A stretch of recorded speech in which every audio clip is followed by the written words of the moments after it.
Bonjour! Dans cette vidéo, je vais vous présenter la fonctionnalité transfert du produit NetExplorer Share. Transfert est une fonctionnalité qui vous permet d'envoyer et recevoir des fichiers, sans contrainte de taille et sans contrainte de format, depuis des liens de partage ayant une validité de 30 jours maximum.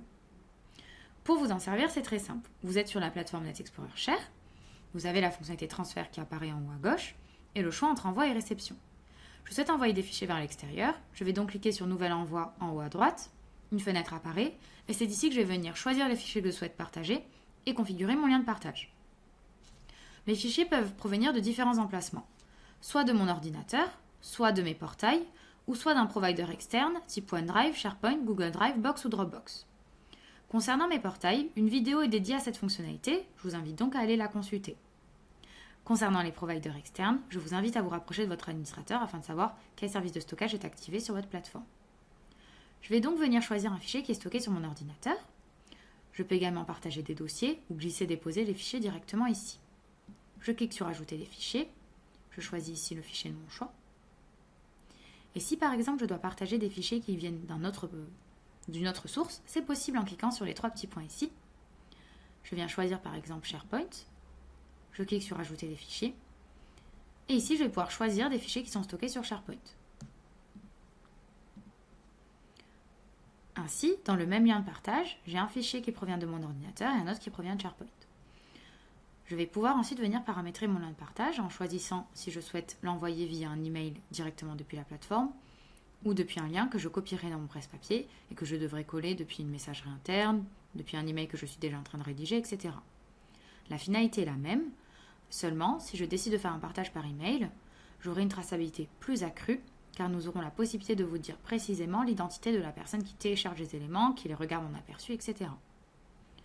Je peux choisir le type de droit d'accès que je souhaite octroyer sur ce lien, soit de l'aperçu uniquement, soit je force le téléchargement, soit je laisse le choix à mon interlocuteur. Ensuite, je peux venir configurer davantage mon lien de partage en cliquant ici. Je peux venir lui attribuer un nom. Je serai la seule à pouvoir voir ce nom, ce sera pour le retrouver plus facilement dans ma liste de partage. Je peux également venir choisir une date d'expiration, donc comme je vous l'ai dit, par défaut c'est 30 jours maximum, je ne peux pas aller au-delà. En revanche, je peux réduire cette date si souhaité. Je peux également venir protéger mon lien, et donc il est déjà protégé par défaut, mais je peux ajouter une protection supplémentaire par mot de passe que je devrais venir communiquer via un autre canal à mon destinataire, ou une protection par code SMS, et dans ce cas-là, je devrais venir renseigner le numéro du destinataire avant de procéder à l'envoi du document. Je peux ensuite venir configurer un accusé de téléchargement afin d'être prévenu une fois que mon destinataire a téléchargé les pièces attendues, et par exemple, configurer un téléchargement unique pour m'assurer que mon correspondant ne télécharge pas plusieurs fois les pièces de ce lien de partage. Un email est déjà associé à ce lien, mais je peux venir le modifier si souhaité. Je viens ensuite choisir les destinataires, je peux en ajouter jusqu'à 50, ils peuvent faire partie de mes contacts récents, autrement je viens taper leur adresse en toutes lettres. Je clique sur Enregistrer. Je peux à tout moment venir vérifier mon lien de partage avant envoi pour m'assurer que tout est OK. Et ensuite, je clique sur Envoyer. Mon lien est correctement parti. Si je clique sur Gérer le partage, une fenêtre s'ouvre à droite. Et ici, je peux retrouver les éléments que j'ai déjà paramétrés. Je peux même, après envoi, venir modifier certains éléments, comme la date d'expiration par exemple, ou le type d'accès. Je peux également télécharger une preuve. C'est une preuve de transmission qui prouve bien que j'ai partagé ces éléments à mon destinataire. On retrouve donc le contenu du transfert, l'adresse du destinataire, etc. Côté destinataire, s'il se rend dans sa boîte mail, il retrouvera l'email que je lui ai partagé ici.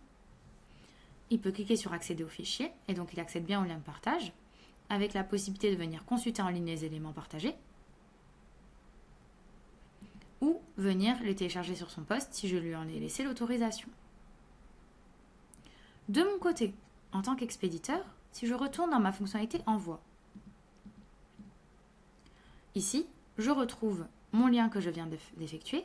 Si je clique ici sur l'aperçu, ça va m'ouvrir à droite ma fenêtre de gestion de partage. Et si je vais dans Activité, je retrouve ici l'activité de mon lien. Je vois qu'il y a eu un aperçu, un téléchargement. Et en cliquant sur chaque élément, je peux le voir plus en détail. Je vois qui a téléchargé, quel jour et à quelle heure.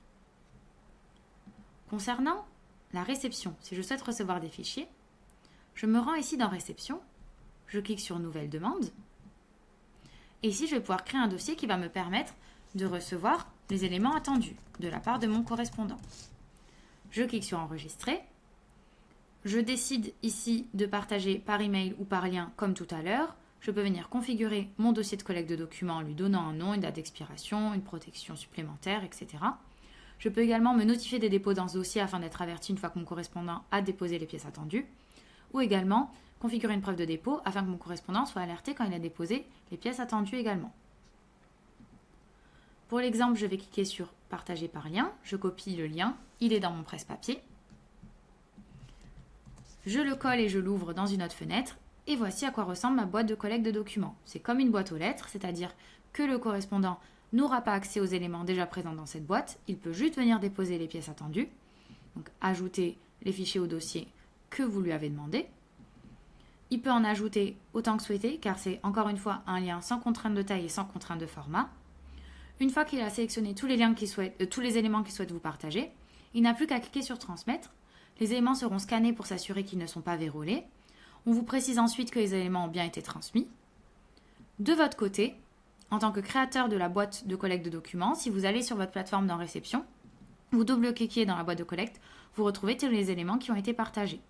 Voici comment fonctionnent les fonctionnalités d'envoi de fichiers. Dans le cas où vous souhaitez recevoir des fichiers, tout se passera dans réception. Ainsi, je cliquerai sur Nouvelle demande en haut à droite pour créer un nouveau dossier de réception de fichiers. Je vais venir lui donner un nom. Je clique sur Enregistrer. Et ça me demande de venir personnaliser ma boîte de collecte de documents. Je peux venir partager par email, comme on l'a fait précédemment pour le lien d'envoi, ou par lien.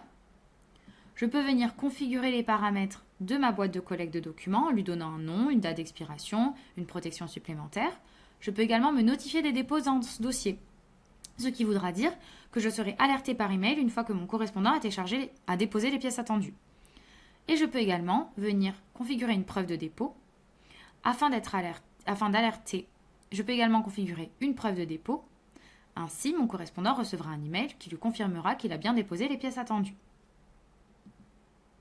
Pour l'exemple, je choisis un partage par lien. Je copie le lien dans mon presse-papier. Je n'ai plus qu'à le coller dans une nouvelle fenêtre pour le consulter. Donc si on imagine que je suis la personne qui doit vous déposer les pièces, on se rend bien compte que je n'ai pas accès au dossier, uniquement à cette fenêtre. Ça fonctionne comme une boîte aux lettres. Je ne sais pas ce qu'il y a déjà dans le dossier. Je peux juste vous déposer les pièces attendues. Je clique sur Ajouter. On me propose de choisir des fichiers au dossier. Je viens donc les déposer. Je peux en déposer autant que souhaité puisque c'est encore une fois un lien sans contrainte de taille et sans contrainte de format. Lorsque je clique sur Transmettre, les éléments sont scannés pour s'assurer qu'ils ne sont pas vérolés et on me précise qu'ils ont bien été transmis. Si je suis l'expéditeur, donc la personne qui a créé la boîte de réception, si je retourne dans mon dossier mise en place du nouveau contrat, je vois que 2 dépôts ont été effectués, je double-clique et là, je retrouve les éléments qui m'ont été mis à disposition par mon correspondant. Voilà pour les fonctionnalités de transfert. Sachez que ces fonctionnalités sont également disponibles directement depuis Outlook grâce à notre connecteur NetExplorer pour Outlook que je vous présente dans une autre vidéo. Il y a également une vidéo qui présente la fonctionnalité portail, donc je vous invite à aller les consulter et je vous souhaite une belle fin de journée. À bientôt!